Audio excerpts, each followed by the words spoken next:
বিলম্বে চলছে। নকশিকাতা এক্সপ্রেস যে ট্রেনটি খুলনাগামী 2 ঘন্টারও বেশি বিলম্বে এই মুহূর্তে, এবং পাশাপাশি রাজশাহী কমিউটার সেটিও 2 ঘন্টার কাছাকাছি বিলম্বে চলছে। দর্শক, যদি দেখাই যে এই মুহূর্তে বিলম্বের ফলে যাত্রীদের মধ্যে যে ভোগান্তি, সে সকল দৃশ্য এই মুহূর্তে দৃশ্যমান। পাশাপাশি অন্যান্য ট্রেনের কেমন বিলম্ব রয়েছে কিনা এবং বিলম্ব হওয়ার সম্ভাবনা রয়েছে কিনা সকল তথ্যই আপনাদের দেওয়ার চেষ্টা করি, এবং পাশাপাশি এই মুহূর্তে কমলাপুরে কেমন ধরনের যাত্রী চাপ রয়েছে, বিশৃঙ্খলা রয়েছে কিনা সকল তথ্যই আপনাদের জানানোর চেষ্টা করব। দর্শক, যদি দেখায় যে সামনে যে প্রবেশদ্বারটি রয়েছে সেখানে আমরা দেখছি প্রতিনিয়ত যাত্রীর চাপ সেটি বৃদ্ধি পেতে শুরু করছে। প্রতিনিয়ত যাত্রীরা প্রবেশ করছে এবং যাত্রীর চাপ সেটি বৃদ্ধি পেতে শুরু করছে, কেননা দুটি ট্রেন বিলম্বের ফলে সেই দুটি ট্রেনের যে সকল যাত্রী যারা রয়েছে তারা এই মুহূর্তে এই কমলাপুরেই অবস্থান করছেন এবং প্ল্যাটফর্মে বিভিন্ন জায়গায় ঘুরপাক খাচ্ছেন। যদি দেখায় যে ঢাকা থেকে যে সকল ট্রেন ছেড়ে যাবে সেই ট্রেনগুলোর বিলম্ব কতটুকু রয়েছে এবং কেমন পরিমাণে রয়েছে, এবং যদি প্রথমেই দেখায় যে নকশিকাতা এক্সপ্রেস যেটি 11টা 20 মিনিটে ছেড়ে যাওয়ার কথা থাকলেও এই মুহূর্তে আপনাদের যদি বলি ঘড়ির কাঁটায় প্রায় 2টা অর্থাৎ প্রায় 3 ঘন্টার কাছাকাছি সেই ট্রেনটির বিলম্ব আমরা এই মুহূর্তে দেখতে পাচ্ছি, এবং সেই ট্রেনটি এই মুহূর্তে 14 নম্বর প্ল্যাটফর্মে রয়েছে, শহরতলি প্ল্যাটফর্মে। আশা করা যায় খুবই অল্প সময়ের মধ্যে ছেড়ে যাবে। ইতিমধ্যেই প্রায় 3 ঘন্টার কাছাকাছি বিলম্ব চলছে, এবং এই ট্রেনটিতে ভ্রমণরত যাত্রী যারা রয়েছেন, ভ্রমণের আশায় আগত যাত্রী, তাদের মধ্যে যে চরম দুর্ভোগ ভোগান্তি সেটি অনেকটাই দৃশ্যমান। আমরা সকাল থেকে দেখেছিলাম যে এই ট্রেনের যাত্রী যারা রয়েছেন তারা বিভিন্ন জায়গায় ঘুরপাক খেতেছিলেন এবং অনেকবার অনেকের কাছে জিজ্ঞেস করতেছিলেন যে সেই ট্রেনটি কখন আসতে পারে এবং কখন নাগাদ ছেড়ে যাবে।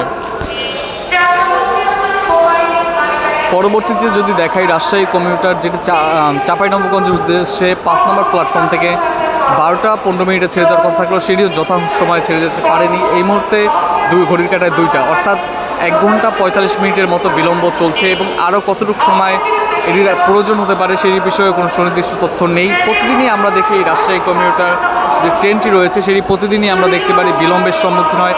কোনো দিন 1 ঘন্টা, কোনো দিন 2 ঘন্টা, কোনো দিন 3 ঘন্টা, তারও অধিক সময় আমরা বিলম্বের সম্মুখীন দেখতে পাচ্ছি। বিগত 20 থেকে 30 দিন ধরে একই ঘূর্ণায়মান চক্র চলছে। পরবর্তীতে যদি আবার দেখাই যে অন্যান্য ট্রেনের কি প্রস্তুতি চলছে ছেড়ে যাওয়ার জন্য, যদি বলি চট্টলা এক্সপ্রেস যেটি 7 নম্বর প্ল্যাটফর্মে রয়েছে এই মুহূর্তে চট্টগ্রামের উদ্দেশ্যে 2টা 15 মিনিটে ছেড়ে যাওয়ার কথা রয়েছে। এখনও 14 মিনিটের মতো সময় রয়েছে সেই ট্রেনটি ছেড়ে যাওয়ার জন্য, এবং সেই ট্রেনটি 7 নম্বর প্ল্যাটফর্মে থাকার কারণে আশা করা যায় যে খুবই অল্প সময় এবং সঠিক সময়ে সেই ট্রেনটি ছেড়ে যেতে পারবে। সিল্ক সিটি রাজশাহীগামী ট্রেনটি 2টা 30 মিনিটে ছেড়ে যাবে, সেটি এখন পর্যন্ত প্ল্যাটফর্ম নাম্বার উল্লেখ করা হয়নি, সুতরাং সেই ট্রেনটিও বিলম্বের সম্মুখীন হবে। নারায়ণগঞ্জ কমিউটার যেটি শহরতলি প্ল্যাটফর্ম থেকে নারায়ণগঞ্জের উদ্দেশ্যে 2টা 45 মিনিটে ছেড়ে যাবে। কালনী এক্সপ্রেস সিরাজগঞ্জের কালনী এক্সপ্রেস 6 নম্বর প্ল্যাটফর্ম থেকে সিলেটের উদ্দেশ্যে 2টা 55 মিনিটে ছেড়ে যাওয়ার কথা রয়েছে। মধুমতি এক্সপ্রেস রাজশাহীর উদ্দেশ্যে ঠিক 3টায় ছেড়ে যাওয়ার কথা রয়েছে। দর্শক, এই ছিল ঢাকা থেকে যে সকল ট্রেন ছেড়ে যাবে, কোন ট্রেন কতটুকু বিলম্ব হওয়ার সম্ভাবনা রয়েছে কিনা এবং এই মুহূর্তে কোন ট্রেন বিলম্ব চলছে সকল তথ্যই আপনাদের দেওয়ার চেষ্টা করেছিলাম। পাশাপাশি যদি দেখাই যে এই মুহূর্তে যাত্রী চাপ সেটি কিছুটা বৃদ্ধি পেতে শুরু করেছে, এবং একটু যদি বলে রাখতে চাই সকাল নাগাদ যাত্রী চাপ আমরা কিছুটা কম দেখেছিলাম এবং বেলা বাড়ার সাথে সাথে সেই যাত্রী চাপ বৃদ্ধি পেতে শুরু করেছে।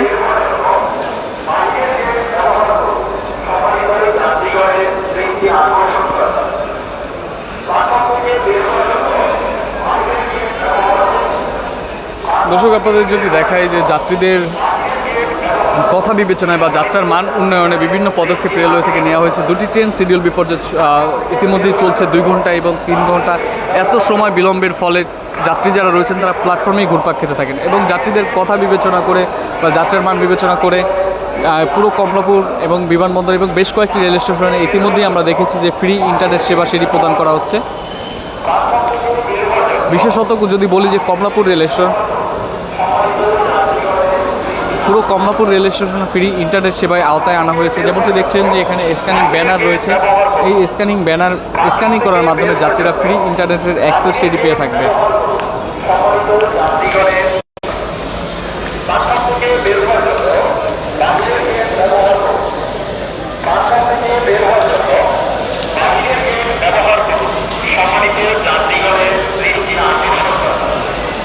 আকিল খান, আপনি কমেন্ট করেছেন, হাই লিখেছেন, আপনাকে অসংখ্য ধন্যবাদ রেল নিউজের লাইভে সংযুক্ত থাকার জন্য।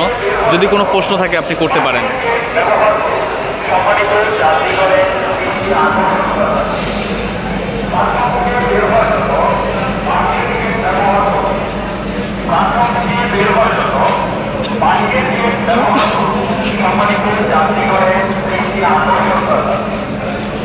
যেমনটি দেখছেন দর্শক, একদিকে যাত্রী প্রবেশ করছে, অন্যদিকে বিভিন্ন জায়গা থেকে আগত যাত্রী যারা রয়েছেন তারা কমলাপুর ত্যাগ করছেন।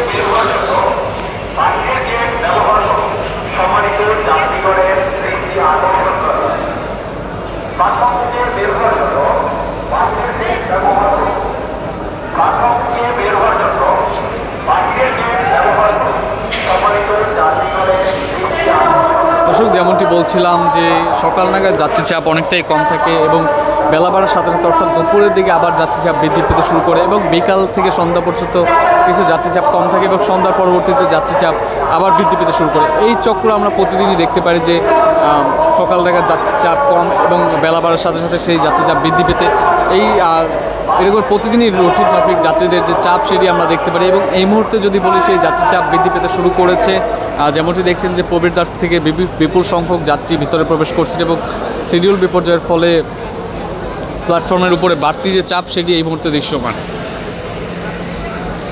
দর্শক, আপনাদের যেমনটি দেখাচ্ছিলাম, দুটি ট্রেন শিডিউল বিপর্যয়ের ফলে যাত্রীদের মধ্যে যে ভোগান্তি এবং রাজশাহী কমিউটার এবং নকশিকাতা এক্সপ্রেস দুটি ট্রেন এই মুহূর্তে বিলম্বে চলছে, একটি 3 ঘন্টা একটি 2 ঘন্টা। এর ফলে যাত্রীদের মধ্যে যে দুর্ভোগ ভোগান্তি সকল তথ্য এবং চিত্রই আপনাদের সামনে তুলে ধরার চেষ্টা করেছিলাম রেল নিউজের লাইভের মাধ্যমে। রেল নিউজের সাথে যুক্ত থাকার জন্য অসংখ্য ধন্যবাদ।